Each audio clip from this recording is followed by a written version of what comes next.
Good morning, everyone.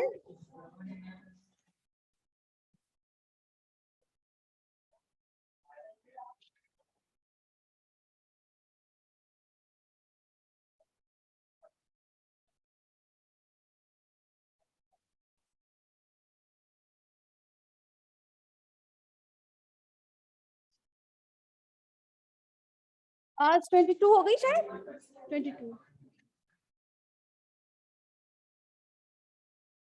चलिए देखिए class, कल आप लोगों का ग्रोथ हार्मोन कंप्लीट हुआ था। आज से हम लोग स्टार्ट करने वाले हमारा थायराइड स्टिमुलेटिंग हार्मोन। ठीक है ना। थायराइड स्टिमुलेटिंग हार्मोन का पहले मतलब समझ में आना चाहिए।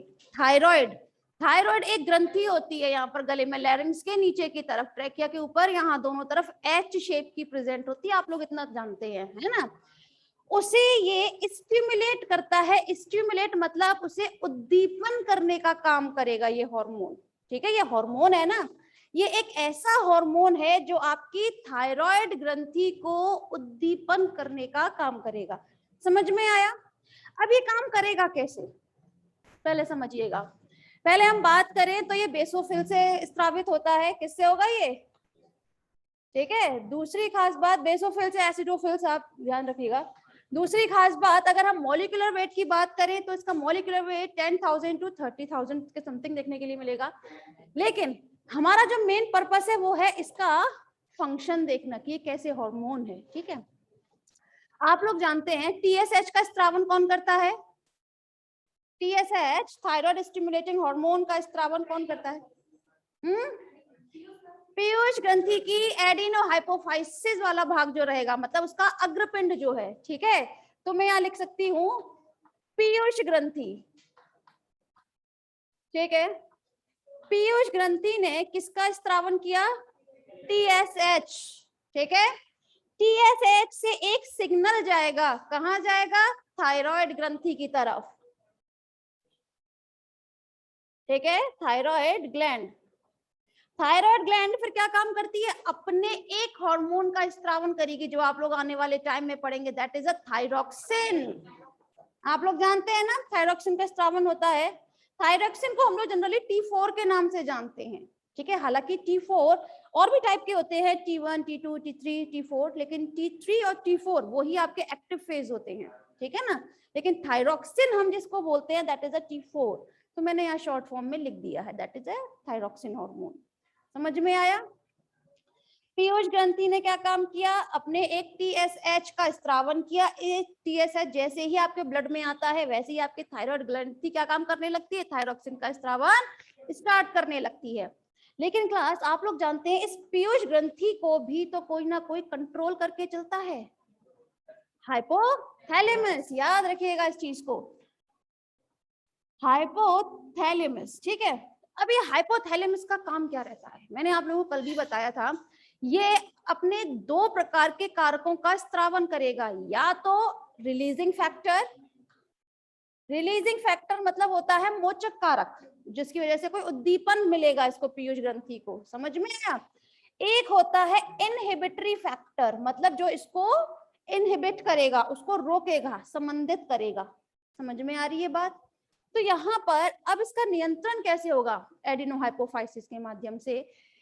तो पीयूष ग्रंथि को जो आपका हाइपोथैलेमस है, ये आपका रिलीजिंग फैक्टर को इसने स्रावित किया, जिसके माध्यम से पीयूष ग्रंथि ने TSH का स्रावन शुरू किया। ये जैसे ही आपकी थायराइड ग्रंथि पर जाता है उसको उद्दीपन कर देता है और उससे थायरॉक्सिन का स्रावन होने लगा। ये थायरॉक्सिन फिर कहाँ चला जाएगा, ब्लड में, है ना, डायरेक्ट ब्लड में भेजा जाता है। जैसे ही हमारे रक्त में थायरॉक्सिन की मात्रा ज्यादा हो जाती है फिर क्या जाता है, एक यहाँ से सिग्नल पहुंचता है किसके पास, हाइपोथैलेमस के पास। भाई पीयूष ग्रंथि का तो कुछ कर नहीं सकता, पीयूष ग्रंथि तो मीडिएटर का काम करेगा। यहाँ तक बहुत से बच्चे पूछते हैं कि हम यहाँ पर क्यों सिग्नल भेज रहे हैं, पीयूष ग्रंथि को क्यों नहीं कर रहे, जबकि TSH का स्रावन तो ये कर रहा है कि भाई TSH का स्रावन पीयूष ग्रंथि भली कर रही है, पर उसको स्त्रावित करना या ना करना वो हाइपोथैलेमस के हाथ में है। ये कठपुतली की तरह काम करता है पीयूष ग्रंथि हाइपोथैलेमस के लिए। समझ में आ रही है, हाइपोथैलेमस जैसे घुमा देगा कठपुतली वैसे नाचेगी। समझ में आ रही है? तो ब्लड में जैसे ही लेवल इंक्रीज होगा थायरॉक्सिन का, एक आपका सिग्नल कहाँ जाएगा? हाइपोथैलेमस के लिए। हाइपोथैलेमस अब एक इनहिबिटरी फैक्टर मतलब संदमित कारक का स्त्रावन करेगा। संदमित कारक का जैसे ही स्त्रावन होता है वैसे ही पीयूष ग्रंथि टीएसएच के स्त्रावन को फिर रोक देती है। जैसे ये रोकेगी तो जाहिर सी बात है थायराइड ग्रंथि भी फिर अपने थायरॉक्सिन का स्त्रावन कम कर देगी। समझ में आ रही है बात? क्लियर है? ठीक, तो चलिए जरा ऐसे लिखिएगा। अच्छा, ये जो मैंने आप लोगों को आरएफ बताया है, ठीक है, इसे हम जनरली अगर हम बात करें तो थायराइड रेगुलेटरी फैक्टर के नाम से भी आप जानेंगे। रेगुलेटरी फैक्टर कल बताया था, मतलब जो नियमन करने का काम करेगा, कम भी कर सकता है और उसको ज्यादा भी कर सकता है। क्लियर है? तो जरा लिखिएगा आप टीएसएच, यह बेसोफिल कोशिकाओं द्वारा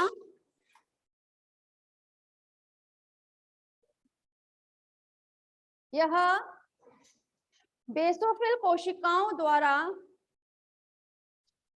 स्रावित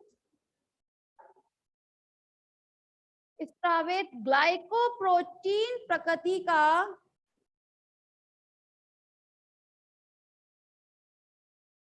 ग्लाइकोप्रोटीन प्रकृति का हार्मोन है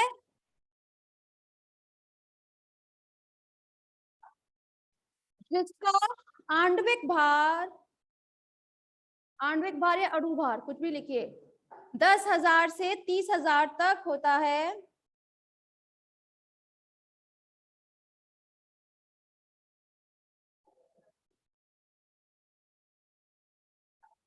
यह हार्मोन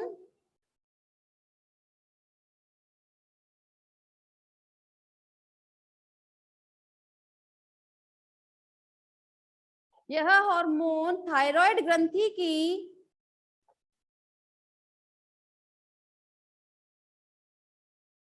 सामान्य वृद्धि एवं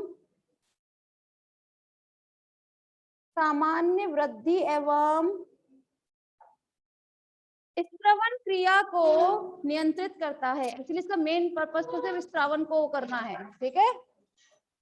वृद्धि तो जनरली आपके ग्रोथ फैक्टर के अकॉर्डिंग चलती है, क्रिया को नियंत्रित करता है।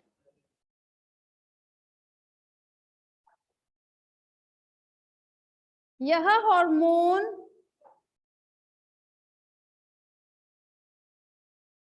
हाइपोथैलेमस द्वारा स्रावित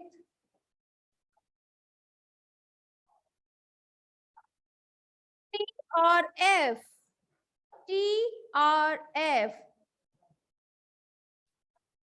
यह हार्मोन हाइपोथैलेमस द्वारा स्रावित टीआरएफ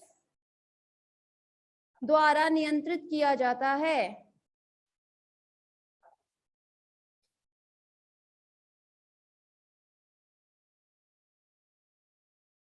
थायरॉक्सिन हार्मोन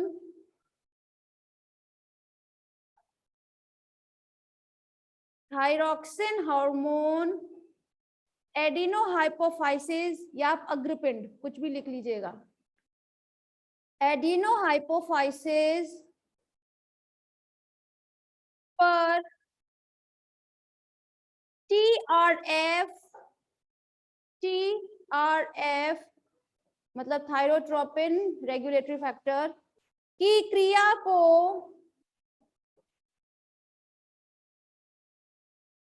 संदमित करता है। संदमित मतलब उसको इनहिबिट करेगा, है ना, उसको रोकेगा।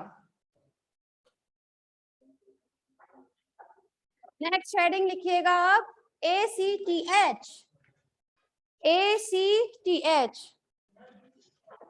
है जी, हाँ इसे बनाना चाहते हैं बिल्कुल बनाइए, बट मैंने शॉर्ट में लिखा है ना हाइपोथैलेमस, आप लोग पूरा नाम लिखिएगा हाइपोथैलेमस का, ठीक है।